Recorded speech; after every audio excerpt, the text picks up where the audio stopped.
In this chapter, we're going to write our first C# program, and we're going to write the traditional program that everyone writes for their very first program, the Hello World program. So get Visual C# started. Then when you get to the start page, select New Project. We are going to do a console application, so make sure that's highlighted.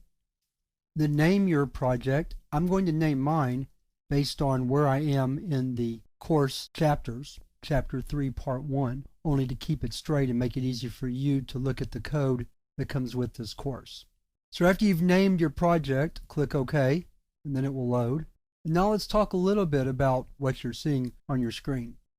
The code editor, or the editor window, contains our program. When you load a new program or when you start a new project, certain lines of the program, or what we call lines of code, have already been added. And I don't want to go into a lot of detail about them yet, and we will over the course of this chapter to some extent, but I do want to mention that these first few lines that begin with using, those lines are bringing in parts of C# that aren't loaded automatically with every program. The main object we need that is brought in with the using system line is the console object.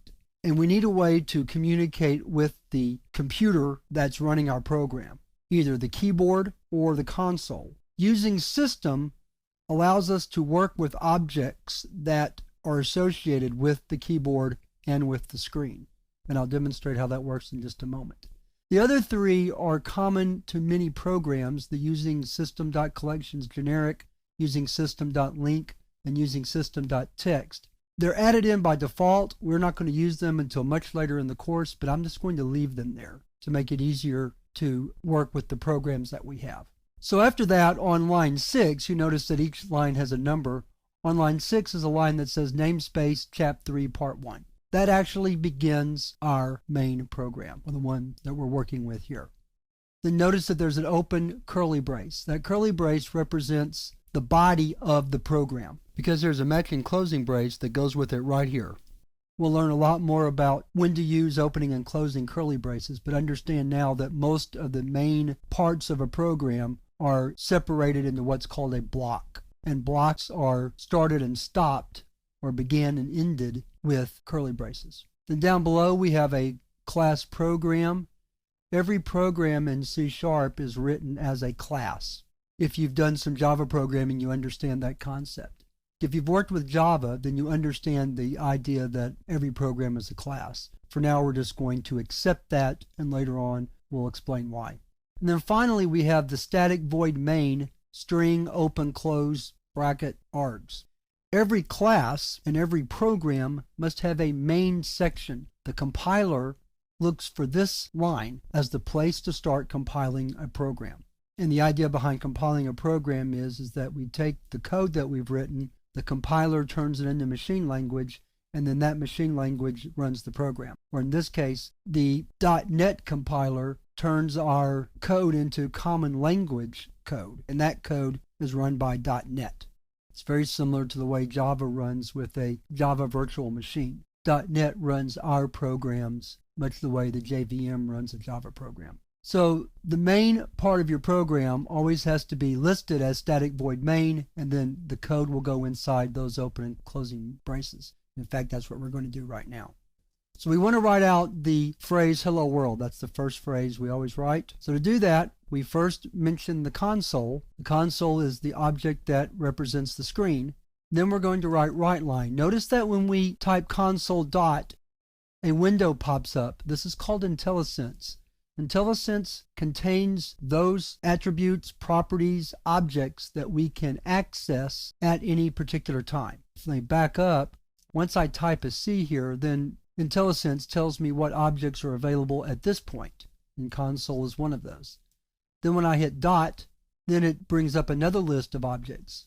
It doesn't have to be just objects. It can also be what we call methods or functions, and WriteLine is an example of a method. WriteLine will write its argument, which I'm getting ready to provide right here, to the object that precedes it, in this case the console. So when I write console.WriteLine hello world, I'm saying write the string or the phrase hello world to the console. and also include a new line so that the cursor will begin on the next line. Now, I'm not quite finished. I also need to do one more thing. I need to add another method call, this one to read key, so that the console window that I'm about to bring up when I write Hello World to the screen will stay open. And I'll show you what happens when you don't include read key. But this is our Hello World program. The main program is one line, console.writeLine Hello World, and then we include read key to hold the screen open.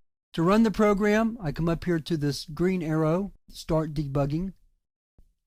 I see Hello World in this DOS or console window. We'll call it a console window because it will always come up when we send things to the console. Notice how the cursor is blinking on the line underneath Hello World. That's because we wrote console.writeLine. If I'd have written console.write, which is another method I could have used, then the cursor would have been blinking after the exclamation point. But I wrote WriteLine, so it moves down to the next line. If I take read key out, we'll just backspace over it, and then run the program, notice that the window came open, displayed Hello World, and then closed again. That is why we need console.readKey in our code. And we'll place it at the end of every program that we write mostly, because we need it to keep that console window open so that we can look at the results of what we've written. So that's the Hello World program. There's been a lot introduced here, and much of it you don't have to worry about for right now. The key things you need to remember is that we need the line using system so that we have access to the console class or the console object. Our main program is contained in what's called a namespace. Within that namespace, we have a class, which is just always generically called program. Generally leave it at that. We can rename it, but we're not going to.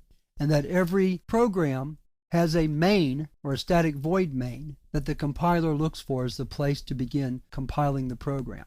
So with those ideas in mind, we're ready to wrap this lesson up, and we'll move to the next lesson where we talk about the types of errors that can crop up in your programs.